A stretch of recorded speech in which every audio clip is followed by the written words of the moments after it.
Estamos dando comienzo y no estoy solo. Siempre tengo a alguien que me acompaña. Conmigo se encuentra para mí un hombre de Dios, ¿no? Un hombre que he estado viendo, observando durante el tiempo que estamos conversando en el desayuno pastoral y compartiendo. Conmigo está el pastor Marco Zárate, ¿no? Un hombre que nació en Santiago de Chile, que viene de una linda familia pionera en el Evangelio, ¿no es cierto?, en el ministerio internacional, ¿no es cierto? Es un hombre que creció entre las iglesias, ¿no es cierto? Por ejemplo, algunas de ellas, la iglesia de San José, Costa Rica, Tegucigalpa, Honduras, Panamá y otros lugares. Así que vamos a estar compartiendo con él. Como dije al principio, es un hombre que tiene una hermosa palabra del Señor, ¿no es cierto? Él tiene un fuerte ministerio por la enseñanza desde la niñez. Él me contaba que fue ya metiéndose en todo esto, lo espiritual, y qué lindo, ¿eh? Qué lindo cuando Dios trata con nosotros desde los comienzos. Y él tiene un gran ministerio y un gran hambre por la enseñanza, por llevar la palabra del Señor. Casado, con dos hijas que hoy ya son profesionales y que también están en el Señor. Así que, bueno, creo que con esta breve presentación, qué mejor que le conozcamos y él nos siga contando un poquito, ¿no? Queremos conocerle un poquito de cómo ha sido su vida. Pastor Marco Zárate, muchas bendiciones. Qué bueno que esté con nosotros. El Señor te bendiga. Gracias. Qué bueno que podamos estar juntos, que ocupemos este tiempo para buscar más de la palabra del Señor. Sin duda, el centro de esto es Cristo, no nosotros. Somos colaboradores. Pero siempre es bueno hacer una presentación. Bueno saber, sí. Somos pastores actualmente en Colina y también tenemos otra comunidad acá en Ñuñoa. Soy pastor más de 39 años, formalmente. He estado en programas de misiones en algunos lugares, como en Argentina, que abrimos obras, construimos templos. Luego fuimos también a Ecuador, pastoreamos también en Ecuador, en Quito, en la comuna de Solanda. Y volvimos a Chile y ahora estamos integrando con la Iglesia de Dios. Desde el año 2012 estamos activos con la Iglesia de Dios. Amén. Qué bueno. Ya. Bueno, lo que leí un poco de usted es que también esto viene de cuna, ¿no? Viene de cuna, sus padres estaban en el ministerio internacional también. ¿Cómo se gesta eso? Bueno, mis padres fueron parte de la comunidad fundadora de la iglesia cuadrangular en Chile. Mire. Ya desde los comienzos, cuando estaba el pastor Arbizu, desde esa época, del año 53, 52, de ahí en adelante. Fue las primeras avanzadas norteamericanas en la evangelización hacia el lado sur. Y bueno, ellos son de esa primera camada, sí. Qué bueno, pastor. Bueno, siempre nos gusta conocer primero a nuestro invitado, después le vamos a dar en la segunda etapa toda la oportunidad ahí para que usted nos comparta. Estaba anunciando que íbamos a hablar de la Gran Comisión, así que creo que va a ser un tema bastante interesante, pastor. Y hoy me contaba usted que está en algunas actividades para pronta ya hacer algunos eventos, algunos seminarios, algo así me contaba, ¿no? Bueno, estamos trabajando en algunos temas que son delicados hacia el ministerio. Estoy particularmente preocupado del cuidado pastoral. Y bueno, encontramos algunas situaciones que son como comunes en casi todas las instituciones. Por ejemplo, los ministros en desorden y faltas. ¿Ya? Casi nadie. Repítalo, a ver. Ministros en desorden y faltas. Ministros en desorden y faltas. Oh, interesante. Porque la mayoría de las personas piensan en las personas que están fuera del Señor y que son ellos prácticamente los que están sin la gracia o alejados del Señor, y a los cuales se les invita a venir hacia el conocimiento del Señor y ordenar su vida. Pero en todas las escrituras hay evidencia de personas que se han apartado de los propósitos del Señor y de su palabra. Y hay gente que ha desobedecido con conocimiento, hay gente también que ha caído de la gracia del Señor, otros han querido ocultar sus pecados, pero delante del Señor nadie puede ocultarse. Dios lo conoce todo. Entonces, la mayoría de las personas en el ministerio que sufren este tipo de acciones con mayores evidencias, porque en realidad todos somos probados por fuego. ¿ya? La obra de todos tendrá que ser probado, 1 Corintios 3, y lo que quedare de ella será coronado. Entonces pienso en esto, de que la fe debe de demostrarse por obras. Entonces uno es probado para ver qué tan cristianos, qué tan crecidos estamos en el Señor. Tenemos otro problema, es que muchos de los problemas son internos, entonces no se manifiestan de manera pública porque no se declaran. Entonces hay mucha gente que está en faltas en forma interna, por ejemplo, problemas en la relación con Dios, problemas en la relación familiar, problemas en la relación congregacional, a veces faltas administrativas y a veces faltas morales que requieren sanción, ¿ya? Entonces, como es un tema global que nadie quiere meter las manos porque dicen que estas personas son las que se ensucian, pero en realidad el Señor vino y murió para rescatar a todas las personas y mayormente a los que sirven en su causa. Acuérdense que el diablo se levanta para destruir incluso a los creyentes, a sus escogidos. Entonces, mayormente a los que somos cabeza, a los líderes, la mayor presión la recibimos nosotros y nuestras familias.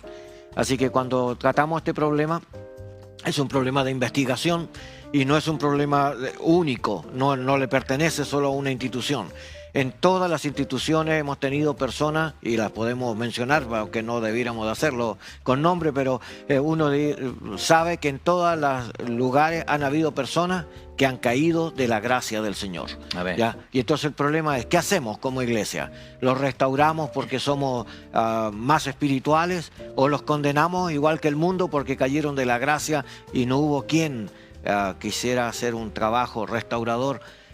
Una cosa es condenar, otra cosa es ponernos al lado y acompañar a la persona para sacarla de su proceso.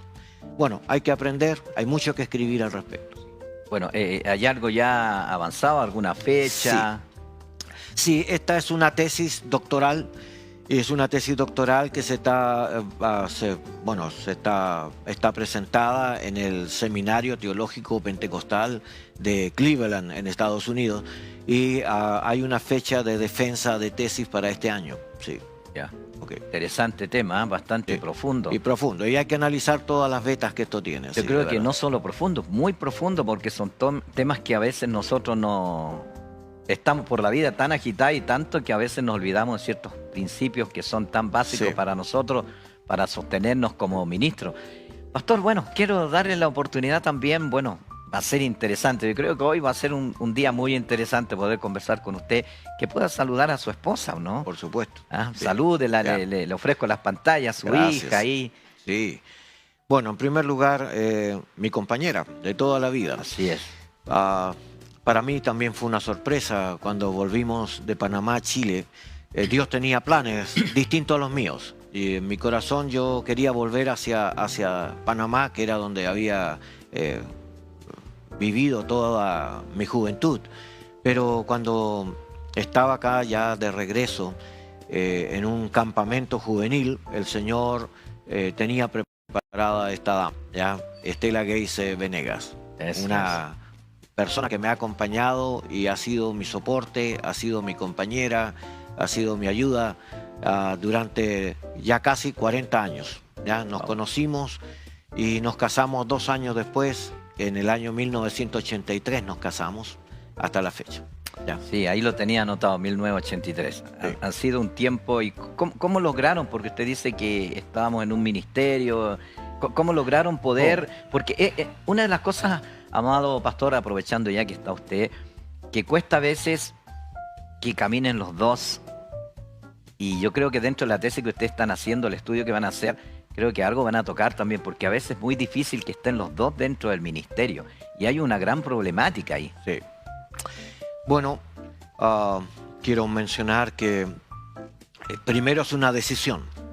La decisión de querer servir al Señor, y sabemos que el Señor tiene muchas pautas. Una de ellas dijo: el que no está dispuesto a dejar todas sus posesiones por causa de mí no es digno de ser mi discípulo.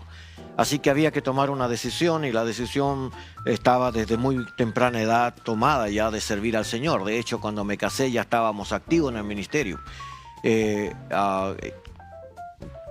Bueno, fue un proceso también de maduración conjunta, de ir aprendiendo no solo a conocernos, sino también de ir aprendiendo a servir en las causas del Señor. Y también, bueno, yo pienso el ambiente, también pienso en la educación que el Señor nos ha permitido a ambos adquirir, de la misma manera como yo iba estudiando en los seminarios, también ella estudió, y esto también despierta esta razón. Yo quiero decir que hay algunos secretos para todos. Primero, de que la llenura del Espíritu Santo produce el querer y el hacer la obra. Amén. Entonces, el buscar a Dios con honestidad y el aprender a relacionarse, a esto se le llama un poco crecimiento interno, que tiene que ver cómo yo aprendo a relacionarme con el Señor. Entonces aprendo a orar, por ejemplo, aprendo a hacer espacio para dedicarle tiempo a la búsqueda del Señor. Pero también aprendo a leer, porque leyendo la Escritura el Espíritu Santo me guía para el reconocimiento de su voluntad, y por lo tanto yo voy adquiriendo conocimiento, pero cuando obedezco voy creciendo. Entonces este crecimiento interno, este añadir cosas del Señor en la vida, va generando esta coinonía, esta fraternidad en pareja, para poder asistir a la congregación. Porque cuando comenzamos a atender a la grey de Dios, a las personas que Dios va añadiendo con nosotros en el sistema, encontramos que hay problemas morales o problemas éticos. Entonces, una manera de protección es que los problemas en matrimonio los atendemos juntos, pero los problemas de dama los atiende ella y yo atiendo a los varones, y no las cruzas. Porque eso exactamente, este tipo de decisiones son las que han generado problemas en las familias pastorales. Qué interesante, qué bueno, pastor. Bueno, Sí. y perdón que entre un poquito en la intimidad. Sí, claro que sí. Sí. Queremos aprovecharlo porque nos gustaría saber, porque todo esto tiene un camino. Sí. Camino para llegar a ser la persona que usted... Una de las cosas que me ha gustado, pastor, y no es porque esté presente, y un día se lo iba a decir, y lo he comentado con mi esposa, es no es querer ponerlo muy alto, sino, pero por toda la sabiduría que Dios le ha dado, el conocimiento, la experiencia, yo lo veo que usted llega al desayuno pastoral con mucha humildad. Y eso a mí me ha llamado la atención, porque no todos son así. Porque a veces creemos que porque tenemos cierta experiencia o un rango espiritual, a veces nos manifestamos de otra forma. Y yo lo veo que usted llega bien calladito y como digo yo, dispuesto a todo, ¿eh? Porque a veces yo cuando tengo un apuro y me toca coordinar, lo llamo, pastor, puede predicar, pastor, puede orar. Y eso me ha llamado la atención y qué lindo, pastor, quiero decírselo. Creo que hay cosas que a veces que uno tiene que honrar en público. Y me ha gustado mucho esa humildad suya. Bueno, perdón que lo ponga en un aprieto ahí. Toquemos un breve tema de la humildad. Ya. A veces la gente confunde las apariencias, o también confunde el lenguaje como humildad porque habla con sencillez o porque pone cara de triste, ¿ya? Pero eso no es humildad, ¿ya? O andar vestido Sí. como pobre. O claro, sí, el tojos que El aparece tojos, ahí, que exacto. es como pobreza material. No, tiene que ver con esta experiencia en el Señor. Mira, cuando tú te mantienes en humildad delante del Señor, cuando permites que el Señor pueda meter las manos y moldearte como Él quiera. Amén. Eso tiene una capacidad llamada maleabilidad. La maleabilidad es que tú puedes salir de un molde y meterte en el otro y no pierdes la esencia, sigues siendo tú. Eres barro. Te bajan y sigues siendo barro. Te subes y sigues siendo barro. Pero si el barro pierde la humedad, no puede ser moldeado, tiene que ser quebrado. Claro. Ya, entonces la humildad viene de humedad. Humedad. La misma raíz, ese es arameo, pero un poquitito de la idea. La humedad permite la flexibilidad que Dios haga y haga. Entonces, ¿cómo te mantienes tú flexible para que Dios haga esto? En intimidad. Cuando tú pierdes la intimidad con Dios, te endurece y te vuelves orgulloso. Se pierde la humedad. Pero cuando tú te metes con el Señor te llena de su amor y permite meter la mano y tú estás dispuesto si te cambian o no. Ningún puesto hace el ministerio. Amén. La palabra ministrar es servir. Entonces, la decisión que uno tiene que tomar es servir al Señor, y uno sabe que en el servicio el más importante no es uno, sino el otro. Dice, amándonos y sirviéndonos los unos a los otros. ¿Quién es más importante? ¿El que sirve o el que es servido? El que es servido. Por lo tanto, la humildad tiene que ver con la disposición de servir para beneficiar al otro, porque en esto glorificas al Señor. Entonces, no es en la vestimenta, Amén. ni es en el lenguaje. Son las acciones y la relación con Dios que te permiten sentir que tú eres un colaborador más. Eres el que te pones al lado de la escalera para ayudar a subir a los otros. Y al hacer esto, entonces estás en la condición en la que el Señor puede usarte. Qué lindo, ¿ah? Bueno, Eso, no humildad. esperaba una explicación tan profunda, pero me gustó mucho. Pastor, perdón, entrando un poquito más en la intimidad, porque todo es un proceso. Sí, Leía su biografía y usted en su comienzo de su relación, su esposa queda embarazada sí. y hay una pérdida de un hijo, Mm, ¿cierto? el primero, sí. Sí, ¿cómo fue eso? Bueno, fue un tiempo difícil, ¿ah? Porque Ahí- es todo el sí. comienzo de ustedes. Habíamos egresado del seminario cuadrangular. En primer lugar, habíamos terminado ya nuestros estudios y habíamos comenzado una obra en el paradero 22 de Vicuña Maquena. Así que estábamos retirados. En aquella época no teníamos auto, éramos muy artesanales en muchas cosas. No tenía templo, así que había una persona que se convirtió con nosotros y que era un director de un colegio, y él me facilitó un aula grande que tenían ellos para eventos. Y ahí comencé yo haciendo reuniones para los niños y después eso añadió a la gente. Y en ese periodo mi esposa ya estaba de 6, 7 meses más o menos de embarazo. Y ella se quedó ese día acá en Hipódromo, Chile, donde pastoreaba mi papá. Mi Ya, papá sí, era, ahí hay una iglesia claro, grande. la iglesia cuadrangular que estaba ahí estaba mi papá. Y ellos se quedaron ahí. Y ese día a mi papá le dio un ataque cardíaco en el púlpito. Fue algo improvisado y hubo una desesperación de la congregación. Y evidentemente que eso también afectó la vida. Y entre que me avisaron de ahí a que yo llegara ya habían pasado más de 2 horas. Bueno, ya estaba en la clínica. Esto había acelerado el proceso y había nacido el niño. Como el niño había nacido vivo, aunque nació prematuro, pero estaba inmaduro por dentro, así que vivió 4 horas y falleció. Entonces fue difícil para mí, yo tuve que hacer toda la documentación como que hubiera sido una persona viva, nacida evidentemente, con nombre, apellido, ponerle el lugar y hacer la defunción ahí mismo. Y después hacer el trámite para poder enterrarle. ¿Ya?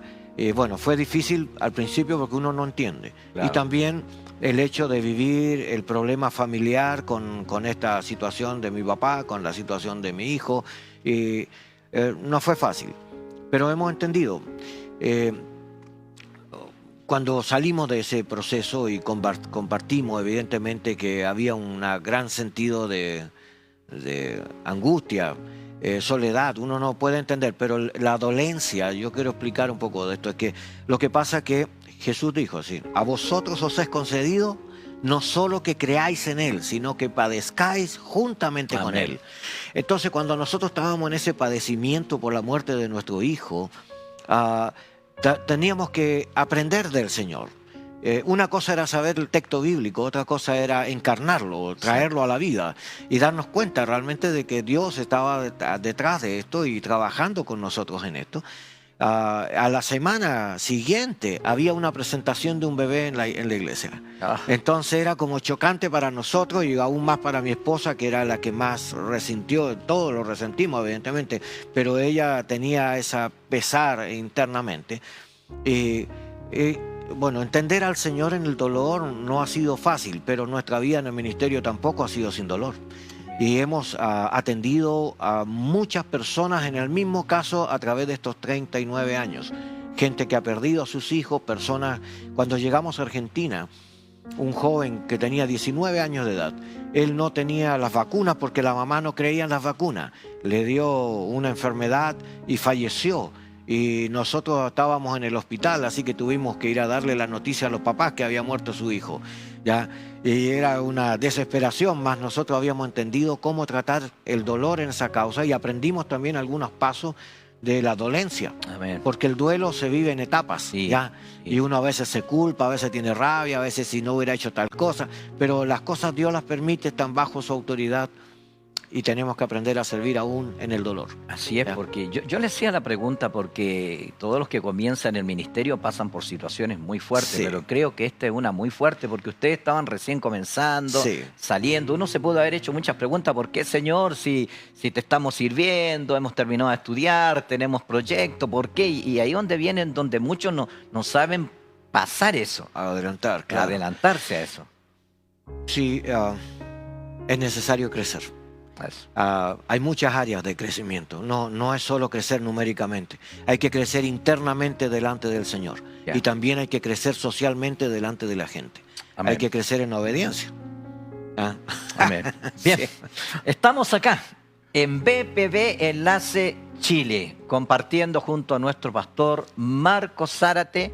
Estamos realizando este programa a través de este canal. Somos del Desayuno Pastoral Interdenominacional. Y vamos ahora a una pausa musical y luego volvemos ya para compartir y entrar a fondo en lo que es la palabra del Señor. Bien, volvemos después de esta hermosa alabanza. Te recordamos que estás en tu programa Día a Día, realizado por el Desayuno Pastoral Interdenominacional. Saludamos en esta hora a todos nuestros pastores que nos están viendo, a los que nos van a ver en forma diferida. Les bendecimos en el Señor, también a nuestros hermanos y hermanas. Y saludar también a mi familia. Quiero aprovechar, también después me retan en casa. Saludar a mi esposa, saludar a mi sobrina Leli, a Rebeca, una chica argentina ahí que es parte de la familia hoy, a David Torres, a Javier, a Nene, a toda mi familia, ¿no? Saludarlas, bendecirlas en el Señor y decirle, estoy acá, no estoy en otro lado, estoy acá en el canal. Bien. ¿Quién me acompaña? Entonces el pastor Marcos Zárate. Hemos estado conociendo un poquito de su vida, pero queremos ahondar ahora en un tema importante que creo que se nos hace necesario, porque como que nos hemos perdido, nos hemos desenfocado un poquito en la gran comisión. Y qué mejor hablar sobre esto el día de hoy y poder compartir junto a nuestro amado pastor. Pastor, hoy es un día, creo, interesante para hablar de este tema que hoy se necesita, porque estamos viendo que están ocurriendo tantas cosas hoy en nuestro mundo que como que nos hemos perdido de algo importante, que es la gran comisión. Tal vez hacer un grito como Juan Hus en la historia, que decía, volvamos a las Escrituras, volvamos a las experiencias con el Espíritu de Dios. Y quiero tomar esa frase para invitarlos a escuchar brevemente algo que ya conocemos. Mateo capítulo 28, versículos 19 y 20. Dice, por tanto, id y haced discípulos a todas las naciones, bautizándolos en el nombre del Padre y del Hijo y del Espíritu Santo, enseñándoles que guarden todas las cosas que os he mandado, y he aquí, yo estoy con vosotros todos los días hasta el fin del mundo. Es un tema transversal, ha afectado todas las generaciones y tal vez habría que observar más que es un mandato, ¿ya? Pero Yes. vamos a analizarlo. Amén. Entonces, ¿cuál sería el contexto donde se da este mandato de Jesús? ¿Cuál sería Sí. el momento? Bueno, vamos a llamar contexto al entorno donde se produce el evento, ¿ya? Y tenemos que saber que esto ocurrió después de la resurrección de Jesús. Y que Jesús estuvo 40 días con ellos en este proceso apareciéndose. Podemos ir un poquito al libro de Hechos, capítulo 1, donde nos confirma justamente esto que estamos conversando, ¿ya? Al llegar al libro de los Hechos, en el capítulo 1 dice, en el primer tratado, Teófilo, hablé acerca de todas las cosas que Jesús comenzó a hacer y a enseñar. Nótese, empezó a hacer y después a enseñar. Ya, el orden hay que recordarlo porque en la misión vamos a tener que hacer esto, Amén. hacer y enseñar. Ya. Luego dice, hasta el día en que fue recibido arriba después de haber dado mandamiento por el Espíritu Santo a los apóstoles que había escogido, a quienes también después de haber padecido se presentó vivo con muchas pruebas indubitables, apareciéndoseles durante 40 días y hablándoles acerca del reino de Dios. Ok, sabemos que resucitó Jesús. Sabemos entonces que hubieron 40 días donde Él estuvo relacionándose con ellos y explicándoles sobre este mensaje del reino. Dentro de esta calificación el Señor Jesús ya les había hablado. Esta gran comisión es lo que les dice al final. Ahora, veamos el lugar. Habían vuelto a Galilea. Ya están en Galilea y están ahora mirando este retiro de la vida humana del Cristo. Y evidentemente que esto debe haber impactado. Dijo, vayan, ¿verdad? Id y haced. Pero el término ya en el original sobre el ir, claro, podemos darle interpretaciones. Pero ¿a dónde voy? ¿A quién me dirijo? Y la Escritura dice claramente que esta es una invitación social. El Señor nos invita a ir a nuestro prójimo, nos invita a ir a nuestro próximo. Entonces, pero el texto en el original del ir tiene que ver con esta experiencia de mientras ustedes van caminando, vayan por el camino, mientras sigan. No es un lugar estático, no es ir a una persona, sino es mientras ustedes van avanzando en la vida, ustedes van a tener que ir compartiendo el Evangelio. Pero el contexto no queda ahí solo, en entender por qué tengo que ir. Primero porque el Señor nos invitó a ser servidores, dijo el que si alguno quiere venir en pos de mí tiene que aprender a negarse a sí mismo. Pero también dice de que nosotros ahora tenemos que compartir el anuncio de las buenas nuevas. Y las buenas nuevas es Él, es Cristo, no son los discípulos, es Cristo. Lo que ellos van a compartir es la buena nueva de que hemos encontrado al Cristo, a Jesús, al que ha venido de parte del Señor y ha estado entre nosotros, como dijo Juan, que habitó entre nosotros y vimos su gloria. Entonces, pero Jesús les dijo a ellos algo interesante. Ve ahí el versículo 4 de Hechos 1, 4 y 5. Dice, y estando juntos, les mandó a que no se fueran de Jerusalén, sino que esperasen la promesa del Padre, del cual les dijo, oísteis de mí. Y aquí hay un cambio abismal. ¿Ya? En el texto anterior los había encontrado en Galilea y ahora están en Jerusalén. ¿Ya? O sea, cuando se vayan, no se vayan de Jerusalén hasta que no se cumpla esta promesa. Amén. Que había sido dada. Entonces el Señor plantea una necesidad. No vayas a hacer la tarea mientras no tengas esta confirmación del Señor. Entonces es necesario pensar por qué el Señor Jesús puso estos elementos como evidencia. Primero, quédense juntos. Segundo, esperen hasta que la promesa sea confirmada en ustedes. Tercero, van a repetir lo que yo les he dicho. El texto en su mensaje decía, vayan y hagan discípulos a todas las naciones, bautizándolos en el nombre del Padre, Hijo, Espíritu Santo y enseñándoles. Ahora vamos a pensar, ir, hacer, bautizar, enseñar, son verbos que están en el contexto.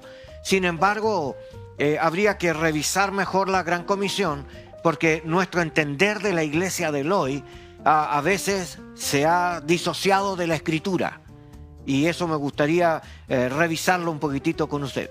Amén. Qué interesante, pastor. No, y lo importante, pese a todo lo que podamos estar viviendo por el contexto, debemos enfocarlo en ese mandato del Señor. Ahora, ¿cómo se relaciona este mandato con el Antiguo Testamento? Ok, lo que pasa es que, a ver, la misión no nace en el hombre ni en la iglesia. Las misiones nacen en el corazón de Dios. Cuando Él ve a todo el mundo apartarse en su propio camino y cada cual hizo lo que quiso y nos llenamos de enemistad con Dios, entonces vio y no había ni un justo, ni aún uno. ¿Ya? Y como no había ni un justo, entonces nació en el corazón del Señor hacer algo en esta acción por amor hacia nosotros, para rescatarnos. Entonces, en esta cofradía trinitaria del Padre, el Hijo, el Espíritu Santo, se gesta un plan salvífico que va a ser dado a conocer y revelado a los hombres.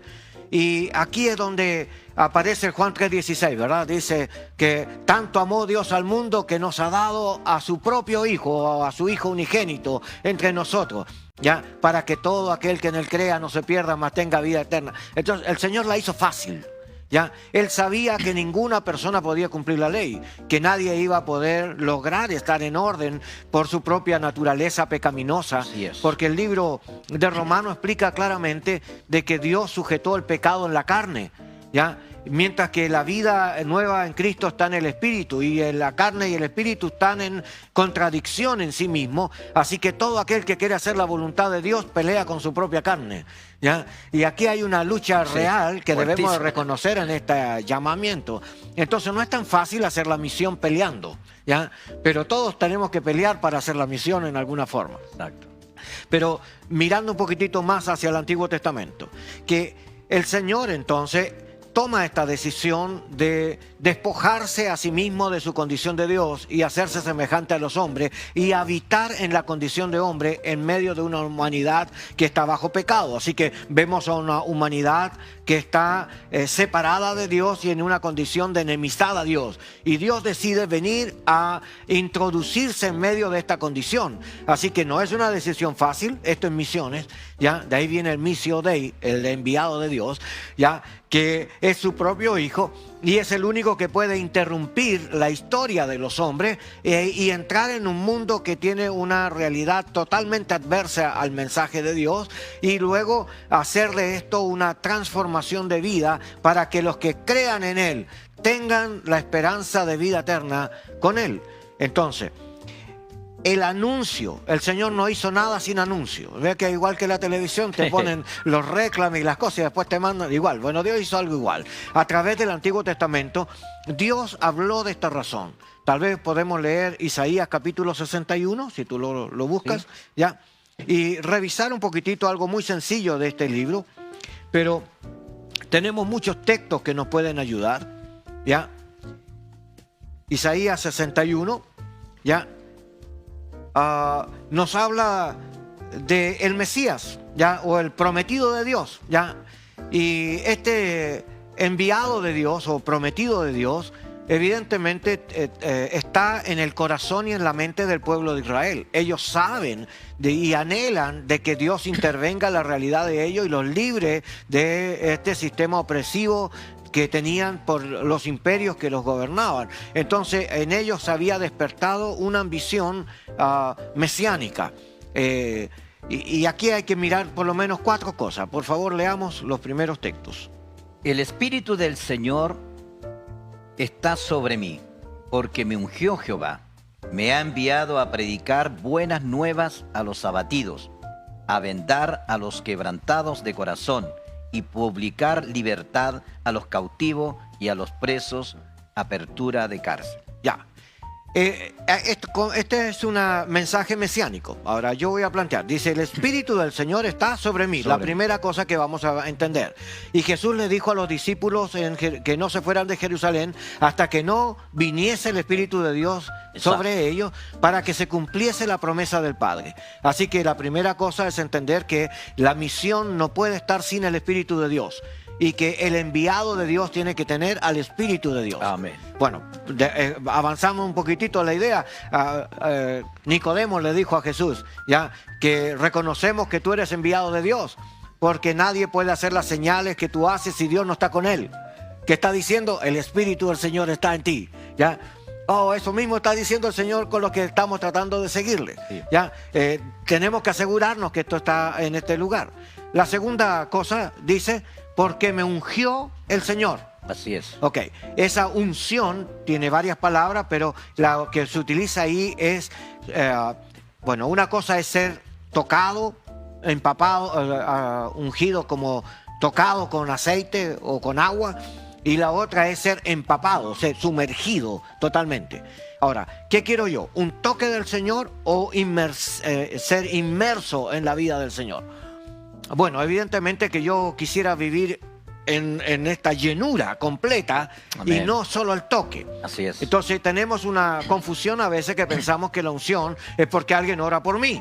Pero esa unción es circunstancial, es confirmación, pero la llenura del Espíritu Santo es esta actitud de embullirnos, de sumergirnos en Él. Entonces, el Señor le dijo a los discípulos, no se vayan de Jerusalén hasta que esto no ocurra con ustedes, Exacto. hasta que sean investidos desde adentro. Así que lo que el Señor está diciendo, lo que yo estoy haciendo, también es para ustedes. Amén. Así que como así yo soy enviado del Padre, Juan dijo esto también, ¿ya? Así como yo soy enviado del Padre, yo también los envío a ustedes, ¿ya? En esta misma condición. Esto es Juan capítulo 17. Entonces, esto habla de que esta unción de la que está hablando no es la emoción que yo siento por la Amén. presencia de Dios. Yes. Está hablando de la presencia de Dios que llena todos mis espacios, mi mente, mi cuerpo, llena mis emociones, todo está sujeto a Él. Y otra cosa que cuando uno está lleno del Señor, fluye desde adentro como río de agua viva. Amén. Se recuerda el texto de Juan, ¿verdad? Sí, sí. Fluye desde adentro como borbotones. Ya, bueno, esta llenura es la que el Señor estaban plantando para luego decir en Isaías, me ha enviado el Señor. Es decir, Amén. con la llenura del Espíritu Santo y con la presencia del Señor y su palabra, porque aquí está la otra clave, entonces el Señor te envía. Amén. Entonces este envío no es el envío de los hombres. Así Yo es. quiero decirle que aquí hay muchos problemas en las concepciones de misiones. Yo por lo menos puedo hablarle de dos globales que hay fuertes, pero es distinto cuando el Señor mismo, en esta ebullición de gracia y de poder que nace de adentro, esta inteligencia por llegar al corazón del otro, el Señor preocupado por alcanzar al que sigue para que se reconcilie con el Señor, envía a las personas. Y fíjese, algunos los envía a orar. ¿Han orado por usted? Sí. ¿Han orado por mí? Sí, mucho. ¿Ya? ¿Usted ha sido porfiado? Sí, yo también. ¿Ya? Y quiero decirle que muchos han orado por mí para poder lograr de que el Señor trabaje conmigo y esta realidad de su palabra sea también mi realidad. Entonces, sin esta experiencia, no podemos ser enviados. Y es Amén. distinto a ser enviado de la iglesia a ser enviado de Dios. ¿Ya? Profundo, pastor, mire, no lo había mirado tan así, porque esto no es llegar y poner las manos, ya eres un evangelista, eres un enviado. No, creo que ahí la labor pastoral es lograr que esa persona, como usted dice, se empape, se embulla del Señor, de la presencia del Señor. Porque creemos que esto de que ya nos nombran en la iglesia, ya soy el evangelista y salgo, y a veces salimos lamentablemente sin rumbo y sufrimos las consecuencias en el camino. ¿Recuerda cuando hubo un avivamiento en Antioquía? Y en la ciudad de Antioquía la gente estaba teniendo un gran mover de creyentes judíos y griegos que se estaban concentrando. Y entonces Bernabé había llevado a Juan Marcos a aquel evento para que lo ayudara. Así que Juan Marcos, que había venido ya de la casa de María, de la primera iglesia que se había levantado en Jerusalén, y de ahí había sido llevado por su tío ahora a este avivamiento en Antioquía. Y Bernabé había sido invitado por Pablo, porque Pablo, estando en ese movimiento, se dio cuenta que faltaban maestros y se acordó de Bernabé, que había sido su maestro, lo había guiado a él para ordenar su pensamiento en Cristo. Entonces lo invitó, y no vino solo, se trajo a Juan Marcos. Y en ese avivamiento, estando en oración y en ayuno, el Espíritu Santo dijo: apartadme a Pablo y a Bernabé, ¿ya? Para el ministerio. O sea, ¿quién los separó y los envió al Amén. ministerio a los gentiles? El Espíritu de Dios. La iglesia lo confirmó. Así Entonces, no era la iglesia enviando, era el Espíritu de Amén. Dios enviando y la iglesia confirmando. Tenemos un problema cuando pensamos que la autoridad es la iglesia y le quitamos la atribución al Espíritu de Dios. Pero el Espíritu de Dios ha levantado personas de una manera increíble. Amén. ¿Ya? Cuando uno comienza a mirar historias o relacionarse, sobre todo en la plantación de iglesia, encontramos personas que Dios usa haciendo cosas extraordinarias, ¿ya? Y bueno, cuando el Señor envía, Él provee. Cuando el Señor envía, Él nos acompaña. Cuando el Señor envía, uno está, a ver, cuando uno se mete quizás en una tabla de surf y se mete al mar, y entonces está queriendo vivir la mejor ola, y así están algunos queriendo vivir el mejor momento en Cristo, pero resulta de que esto nunca va a ocurrir si usted se queda de lejos mirando la rompeola y no se atreve a meterse a la rompeola.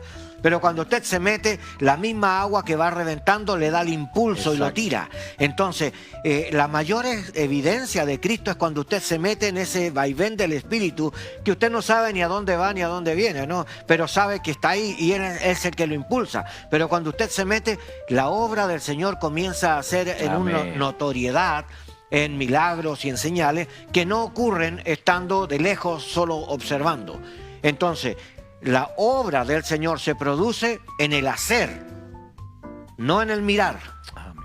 Yo puedo ser un crítico observador, pero no tengo validez si no me involucro Así en la es. actividad. Así es, qué interesante, pastor. ¿Cómo se entendería entonces esta comisión? Bueno, mire, pensemos un poquitito. El libro de Ezequiel capítulo 36, versículo 27, por ahí. Se lo voy a leer acá. Y pondré dentro de vosotros mi espíritu y haré que andéis en mis estatutos y guardéis mis preceptos y los pongáis por obra. Entonces el Espíritu de Dios tiene que venir a nosotros para que esto ocurra. La promesa del Padre era de que iba a poner su espíritu dentro de nosotros. Entonces tenemos una situación real. ¿Por qué no puedo obedecer? ¿Por qué no puedo entender correctamente? Porque a veces estamos obrando con nuestro impulso carnal, pero no es el Espíritu de Dios. El Espíritu de Dios no vino para que usted sea más famoso, ni fue para que usted tenga renombre social. Amén. El Señor vino para que usted haga su palabra real en usted, la obedezca. ¿Ya? Entonces el Espíritu de Dios quiere fluir por usted, pero no fluye porque nosotros estamos pensando en nosotros y no en el pensamiento de Dios. En el plan de Dios, Jesús no estaba pensando en Él, estaba pensando en nosotros. Lea Juan capítulo 17 cuando ora en el Getsemaní y está diciendo clarito, ya, no ruego por mí sino por ellos, por los que se quedarán en el mundo. Amén. No ruego que los saques del mundo, sino que los libres del mal, ya, y por los que creerán en su nombre por causa de ellos. Entonces, ¿en dónde estaba la mente de Jesús? En la misión. Cuando llegó al tiempo de morir, dijo, no se haga mi voluntad, sino la tuya. Y podía haber pensado en Él, no pensó en Él, sino que dice el libro de Hebreos, que menospreció lo oprobio, ¿verdad? Y menospreció la burla y este dolor, pensando en la gran cantidad de personas que creeríamos en Él. Amén. Así que la mentalidad del Señor estaba en la misión, no estaba en su persona. Uno de los problemas de cómo entenderlo es que hay que entender la mente de Dios. Y la mente de Dios está en rescatar al mundo. Él quiere reconciliar a todas las personas por medio del Hijo. Amén. Al Padre. ¿Ya? Entonces nadie va al Padre si no es por Él. Así que el plan de Dios no es que usted tenga una mega iglesia. Puede darse el caso, pero no era la meta. La meta es que usted gane gente para Cristo. ¿Ya? La idea no es que usted sea un hombre rico, aunque se puede dar el caso. Dios no está con problemas de que usted tenga plata. El problema radica en que la misión de Dios es rescatar almas y reconciliarlas con el Padre y formarlas. La gran comisión decía, id, haced discípulos. Ahora, id, ya sabemos que hay que ir a nuestro prójimo, a nuestro próximo. Es una palabrita que dice en su traducción, mientras usted vaya haciendo. Bueno, hacer discípulos es el peor problema. ¿Por qué? ¿Por qué digo esto? Porque la mayoría de las personas predican. Ahora, ojalá predicáramos un evangelio completo, que Jesucristo sana, salva, bautiza, santifica y ha de volver. Ya, pero a veces solo predicamos salvación y nos olvidamos de los compromisos que adquirimos cuando somos discípulos de Jesús. Por ejemplo, dice, si vosotros guardáis mis mandamientos, seréis verdaderamente mis discípulos. Entonces, ¿cómo puedo yo pensar que por aceptar a Cristo yo ya soy discípulo del Señor si yo no sirvo, no diezmo, no me sujeto, no rindo cuenta, no crezco? O sea, no tengo las marcas del discípulo. Así es. Entonces, yo tengo que ser discipulado, significa, y aquí hay una clara atención, mire, la palabra original es matetes, ¿ya? En griego koiné. Pero mateseute que aparece en el tema es uno que va traspasando, no conocimiento, no es una clase. Esta es una realidad donde vamos presentándonos con la otra persona y vamos traspasando vida. Por ejemplo, yo oro y te invito a orar. Así que lo que yo hago, lo repito contigo. Luego hago lo siguiente, yo quiero demostrarte que yo amo al Señor. Amén. Para amar al Señor, yo tengo que demostrarlo con evidencia. Estoy dispuesto al sacrificio. Estoy dispuesto a dejar mis bienes. Estoy dispuesto también a dejar los tiempos o invertir recursos. Porque voy a demostrar con evidencia que amo al Señor. Entonces quiero enseñártelo. ¿Cómo lo hago? Hagámoslo juntos. Amén. Yo lo hago, tú me ves. Ahora yo te invito, hagámoslo juntos los dos. Amén. Ahora que tú sabes, ya yo te corrijo. Y si tú aprendiste, por favor, repítelo con otros. Si tú lo reproduces, porque aprendiste. Amén. Bien, bien. Se nos están yendo los minutos interesantes, como para una segunda etapa. Pero bueno, estamos junto al pastor Marcos Zárate compartiendo sobre la Gran Comisión. No quiero quedarme con esta última pregunta. ¿Cómo se interpreta el mandato espiritual y el social? En breve. Ya. El mandato espiritual es la predicación del Evangelio al compartirlo con la otra persona. El mensaje no es tan difícil entenderlo, pero el social sí es más difícil porque el social es acompañar a la persona. Por ejemplo, ya le predicaste a Cristo, pero ahí dice luego bautizándolos. Así que tú tienes que enseñarle en los procesos y acompañarlo hasta bautizarlo. Y después dice, tienes que enseñarle a ser ahora un miembro en el cuerpo de Cristo, la iglesia. Así que tú tienes que ahora entrar con esa persona en este proceso de acompañamiento. Amén. ¿Qué le enseñas para aceptar a Cristo? Ya lo resolviste. Ahora, después que aceptó a Cristo, ¿qué le enseñas para que se bautice? Ya. Amén. Una vez que lo resuelves, tienes que aprender. ¿Qué le enseño ahora para que sea miembro del cuerpo de Cristo? Y una vez que voy aprendiendo, ahora la meta no es que solo venga a la iglesia. Este es otro de los problemas. El problema es que dice, procura con diligencia presentarte a Dios aprobado como obrero que no tiene de qué avergonzarse y que usa la palabra de verdad. Amén. Entonces, tienes que llevarlo a ser un obrero que sea aprobado y que termine siendo un obrero en la casa del Señor. Amén. Tenemos una gran tarea, o sea que no es tan sencillo el tema. Y lo otro que aprendíamos hoy, enfocarnos no tanto en los problemas que estamos viviendo, sino en el mandato que el Señor nos mandó hacer. Pastor Marcos Zárate, una bendición haberle tenido el día de hoy. Esperamos que no sea la primera, ¿no? Sé que hay bastantes temas importantes que nos interesa mucho saber a nosotros. Y Dios ha preparado a hombres como usted y otros hombres para que nos ayuden también a crecer y no desenfocarlo en la tarea que Dios nos mandó. Bien. Últimas palabras. Sí, la iglesia no pierde su enfoque de misión, no importa los periodos que vivamos. Amén. Todavía hay generaciones que alcanzar, nuestros hijos y los hijos de nuestros hijos Amén. tienen también que recibir esta instrucción para que cuando sean viejos no se aparten de él. Amén. Bien, buen consejo. Bien, estás en tu programa Día a Día, realizado por el Desayuno Pastoral Interdenominacional. Queremos dejarte invitado para que sigas cada miércoles viendo este programa a las 10 de la mañana. Un saludo a todos los pastores, a los hermanos, y quiero invitarte el día lunes a las 10:30 de la mañana, ahí en Erasmo, escala 2440, Santiago Centro. Hay estacionamiento, pastor. Es importante que nos podamos reunir. Pastor, una oración final. Por supuesto, oremos. Amén. Padre, en el nombre de Jesús, queremos presentarnos reconociendo que tú eres soberano, que tú eres el Señor de nuestra vida, de la iglesia y todas las personas que tú atraes sobre Amén. nuestros sistemas.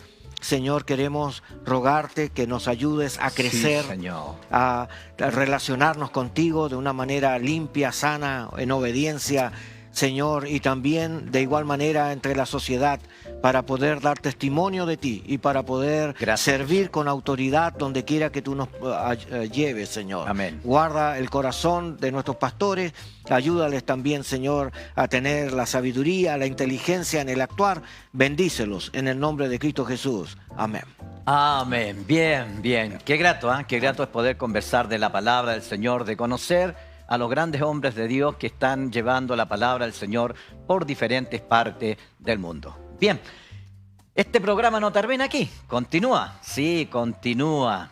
¿Y quién viene ahora? Vienen nuestros hermanos Miguel Poblete y Claudio Vizcaya. Les doy el pase, que el Señor les bendiga y nos encontramos el próximo miércoles.